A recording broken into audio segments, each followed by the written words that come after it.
Why is Russia, of all countries, being spared from America's newest tariffs? That's the question Congressman Larson just threw at the administration, and the answer he got only raises more suspicion because while allies are being hit hard, Russia somehow slipped through the cracks, and the explanation doesn't quite add up. On April the 2nd, the president excluded Russia, Belarus, Cuba, and North Korea from the new global tariff. The Treasury sector said Russia wasn't on the list because they already imposed sanctions to prevent most U.S.-Russia trade, making higher tariffs unnecessary. The question's kind of twofold. Is that the case with Russia, Belarus, Cuba, and North Korea? While trade in goods has decreased, trade with Russia is still significant. Last time I checked, it's like $3.5 billion, well above the volumes of trade for many smaller countries that my colleagues have already been through that are impacted by this. So first, was this an oversight, or is the president trying to reinvigorate trade with Russia? So there's no effort to reinvigorate trade with Russia. Congress did the right thing a couple of years ago and revoked permanent normal trade relations with Russia, so put it in the bad category. And so Belarus, Russia, North Korea, they already have their own high tariffs already in a category that Congress has established. So it doesn't matter. They're not part of this. Well, it does matter. They already have these high tariffs. They don't have permanent normal trade relations. We have normal trade relations with these others. And I think if there's so trade why with are Russia, the penalties that much more, why are the tariffs that much more higher on other country and allies than they are in Russia, because we're already doing enough with Russia? No, it's because in the sanctions law, there's always an exclusion for agricultural products, and I think that's the only type of trade we really have with Russia. But all of those folks, they're sanctioned, they're subject to embargoes of one type or another. Congress revoked permanent normal trade relations, and that's certainly the right answer for those folks. We should not have normal trade relations with those countries. Well, let me ask you this then. Would you commit here that if we see trade increasing from last year, that USTR will take action to increase tariffs on Russia? Oh, I'm happy to monitor that and advise the president accordingly. I agree with you. I'm sorry, what? I'm happy to monitor that and advise the president What accordingly. does that mean, you're going you. to monitor that? Well, you asked if we would see if would change, if we would see if the trade level would change. And I'm agreeing with you. I'm happy to see if the trade level with Russia changes. If it does increase, you will add additional tariffs. Well, it's the president's choice, but I'll advise him, and I'll say this is affecting the trade deficit. And we should consider this. So sure. does that mean you would advise him to raise the tariffs with Russia? Well, I don't typically give out my advice to the president out in public, but I agree with you. Well, I'm sure the American people would love to know, and as would members of Congress. I mean, you got to kind of admit it is just if you casually follow the news, you're not a member of this committee, and the relationship with Russia is kind of bizarre in terms of what it is between President Trump and President Putin, and why this relationship exists. The moment Congressman Larson pressed Ambassador Greer, you could feel the tension in the room. This wasn't just another policy question. It was about Russia, about fairness, and about whether America is sending the wrong signals with its trade decisions. Let's slow down here, because what's being discussed isn't just a technicality in trade law.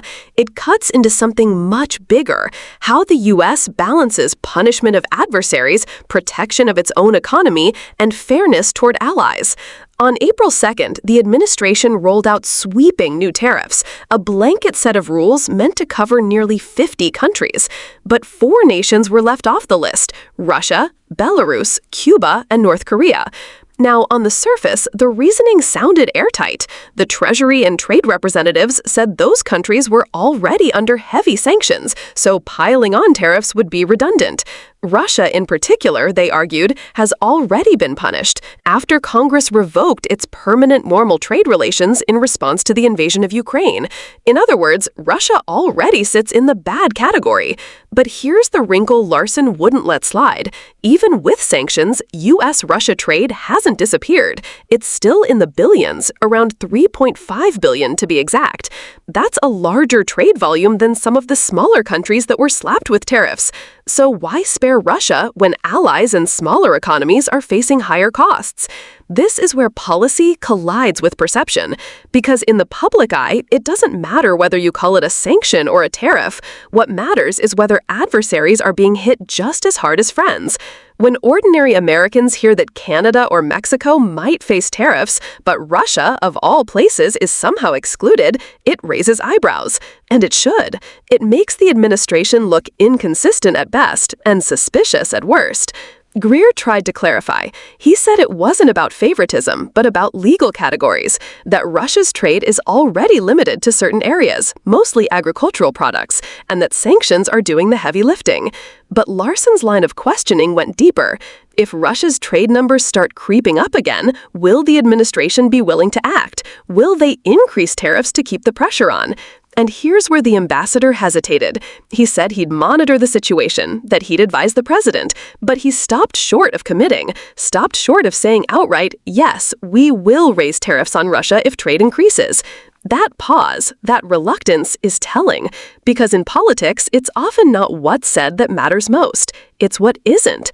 Think about the message that sends. If allies see the U.S. coming down hard on them with blanket tariffs, but then hear ambiguity when it comes to Russia, what does that do to trust? Trade policy isn't just about dollars and cents. It's about alliances, credibility, and the story we tell the world about where America stands. And here's the uncomfortable truth.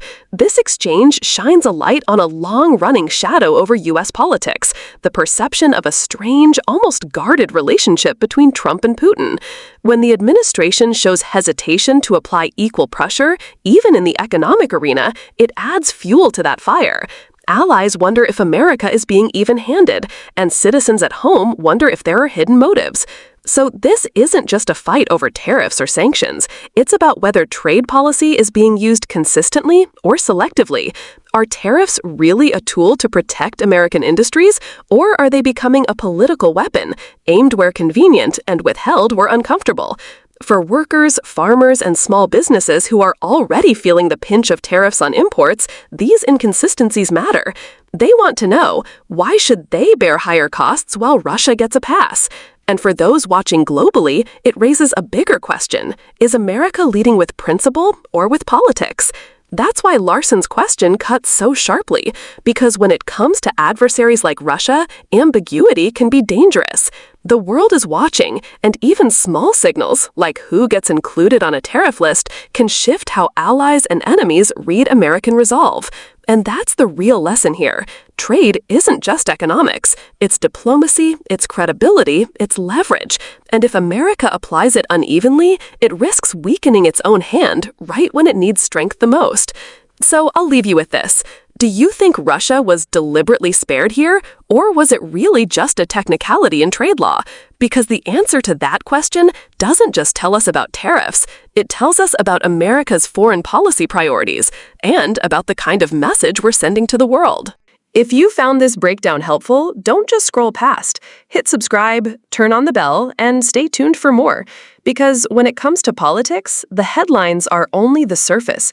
The real story is always buried just beneath, and that's what we uncover here together.